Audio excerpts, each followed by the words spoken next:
So you've been building up your assets, you've been building up your net worth. That is awesome. But are they protected? I'm going to give you 5 ways that you could protect your financial independence, how you could protect your assets. Now make sure you also stay to the end of this video because I'm going to share with you a small win that I have personally in the state where I live in for asset protection. And just a quick little disclaimer here. This is kind of the first time I've talked about something that's more in the legal field. I'm definitely not a lawyer. I have no legal experience, so definitely don't take any of this as legal advice. The first way that you can protect your financial independence is by having a lot of your net worth in your retirement accounts, believe it or not. You're probably already doing this if you're on the path to financial independence. But retirement accounts, they offer all kinds of asset protection. Most of your assets are going to be already protected if they are in retirement accounts. More specifically, I have to read it off the screen here, the Employee Retirement Income Security Act, ERISA. How would you say that? ERISA? However you want to say it. That act that protects a lot of retirement accounts, a lot of your workplace retirement accounts. So more specifically, if we're talking about like 401ks, most of us have a 401k from work. This law helps protect those 401ks and those defined pension plans and everything similar to that from creditors and also in the case of like from bankruptcy. So a lot of your money, if you have it already in a 401k, it's going to be protected based on that law. Now, when it comes to individual retirement accounts or IRAs, that is usually not going to be protected from that. Instead, that's going to be protected based on your state laws. And this is where it can differ drastically because states have different laws because they are independent states, right? They don't have to follow the same thing. Whereas that original law that I was just talking about, that is covered by the federal government. So that was from the federal government. And so everyone has their workplace retirement plans protected through that. Let me give you an example here. So I used to live in California and now I live in Tennessee. California had different protection than Tennessee does. Luckily for me, the state of Tennessee protects both traditional IRAs and Roth IRAs for an unlimited amount. And if you live in a state that does that, then you consider yourself very lucky because it is protected from creditors and it is asset protected, very similar to the way that 401ks are protected. So having money in an IRA or a Roth IRA in one of those states is going to be ideal. And if you want to look up your own state, you can just do a little web search for are IRAs protected in the state of this, and usually there's going to be some lists on the that are available online that you can see what is protected in your own state. The next really important thing that I think that you can do in order to protect your financial independence is by having liability insurance. So I think that you should definitely utilize liability insurance because it's cheap and it can protect your assets up to a very large amount of money. Now, more specifically, when we're talking about liability insurance, we're typically going to be talking about like your auto insurance and your homeowner's insurance, like if you own a home, and sometimes maybe your renter's insurance. If you have your home insurance,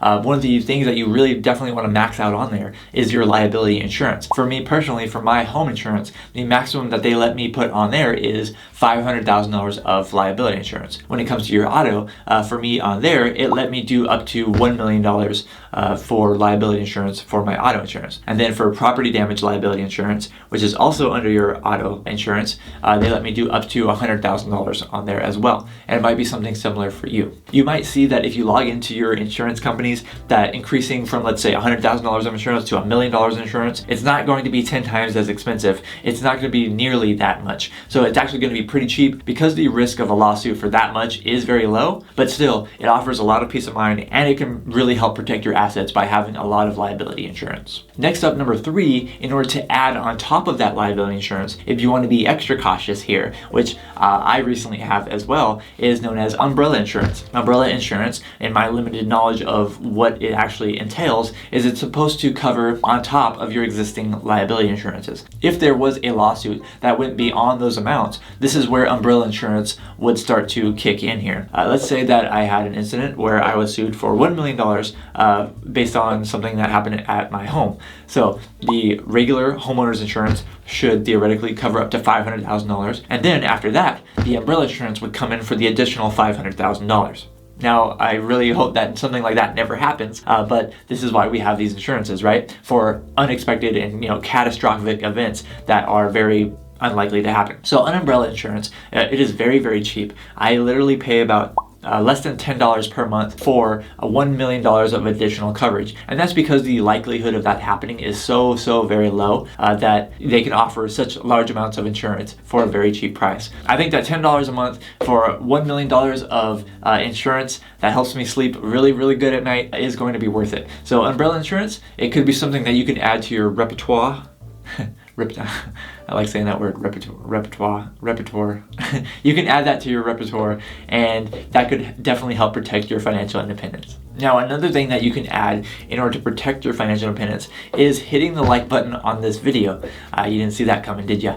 So hit that like button on this video if you're liking it so far. It will definitely help protect your assets from all kinds of creditors. What also might protect your assets from creditors is number 4. And number 4 is something, it's a little bit more advanced in my opinion, and it's something that I'm looking into right now at this moment, and that is known as equity stripping. Okay, equity stripping, it's a very fancy term, but really what it means is taking the equity out of something that has equity, right? So you're stripping it away. So it sounds fancy, but it really isn't. It's basically getting a loan. If you want to sum it up, it's just getting a loan. Most of the time, we're going to be talking about real estate when we're talking here. So, and for most of us, it's going to be our primary residence. So if you have a home and you paid it off in cash like I did, then congratulations, that's really good. But however, you have a lot of equity that is now in that home, right? Your home is pure equity, pure bliss, pure equity. So what you want to do, if you want to protect that equity, like if someone wants to sue you and they want to go after you, what their lawyer is going to look at is they're going to look at their home, they're going to look at your home, I should say, and they're going to see if you have a mortgage on it or if you have a loan against it. And if you don't, then that means that you have all the equity in your home, and that's good for them because they want to go after that equity in the lawsuit. How you can kind of help avoid that is by having a bank have a lien against that home, against your home. And that is every time you have a loan against the home that is backed up by your home, that means that someone has priority access over the creditor that would be, in this case, suing you. So basically, long story short here, in order to strip the equity out of your home, you can get a mortgage on your home, or alternatively, you can get a home equity line of credit. So a HELOC is very unique in this circumstance because you don't actually have to use the money from the HELOC. It is just a line of credit. In most circumstances, you don't actually have to take a loan out of